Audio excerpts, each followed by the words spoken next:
One of the first real jobs I ever had was selling door to door. The payment was based entirely on commission, meaning it was completely possible to work 60 hours a week and earn absolutely nothing, no pay at all. Fortunately, the training I received was exceptional, and one concept in particular has stuck with me all these years. A concept so powerful that it has contributed to my success in every area of my life: the law of averages. To understand this law and how it applies to you, let me describe what my job entailed. I was selling telecommunication services, TV, internet, and home phone. Most of my day was spent going door to door, seeking potential customers. There were three types of people I would encounter throughout the day. The first type was the most common: the hard-headed customers. They loved their current service provider, had no complaints, and weren't interested in hearing any pitches. These were the same people who would chase you off their porch with an unexpectedly large collection of insults. True story, by the way. Only the top-tier salespeople could manage to get them to buy, and even then, the success rate was incredibly low.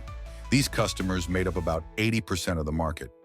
Next, there were the moderately difficult customers. These individuals were less common than the hard-headed ones, making up about 10% of the market. They were indifferent towards their current provider, neither in love nor in dislike. There were always a few things they felt could be improved, but they weren't actively looking to switch. However, they were open to listening. The best salespeople could close deals with some of them, while moderately skilled salespeople could manage a few. But if you were new, it was much harder to seal the deal. Finally, there were the easy customers. They were rare but straightforward buyers. They were already dissatisfied with their providers and were considering switching, but never actually did. If you found these people, no matter how bad a salesperson you were guaranteed a sale as long as you didn't mess up the paperwork. The chances of finding them were about 100%. The law of averages suggests that the likelihood of certain events evens out when the frequency of actions increases. This meant that if I spent a whole day meeting only hard-headed customers, I shouldn't be discouraged because eventually I would meet an easy customer. And more often than not, this was indeed the case. I remember one particular day very clearly.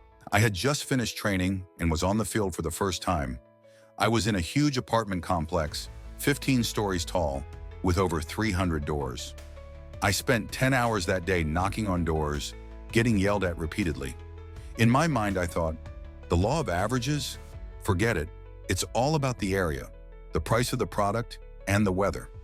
I was determined to prove them wrong, finish knocking on every door, and show that the law of averages was just a scam.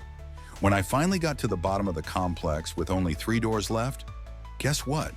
They were all easy customers, one after another, practically begging to switch their service. I couldn't believe it.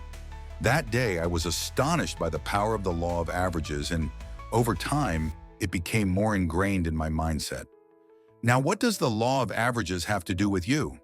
Even if you're not in sales, it applies to anything you pursue. You'll face a lot of rejection, a few indifferent responses, and once in a while, you'll encounter opportunities just waiting for you to step up. Whether it's in your dating life, finding a job, or gaining recognition for creative work, the majority of people will reject you. But the more actions you take, the more rejections you face, the closer you get to those who are genuinely interested in working with you. So if you want a girlfriend, you have to go out and approach more women. If you want a decent job, you just need to apply to more places. If you want recognition for your creative efforts, all you need to do is keep creating. Don't worry if you face rejection early on, because that's part of the game. Life is a numbers game, and the odds will never be in your favor. But if you keep going, you'll win. That, my friend, is the law of averages.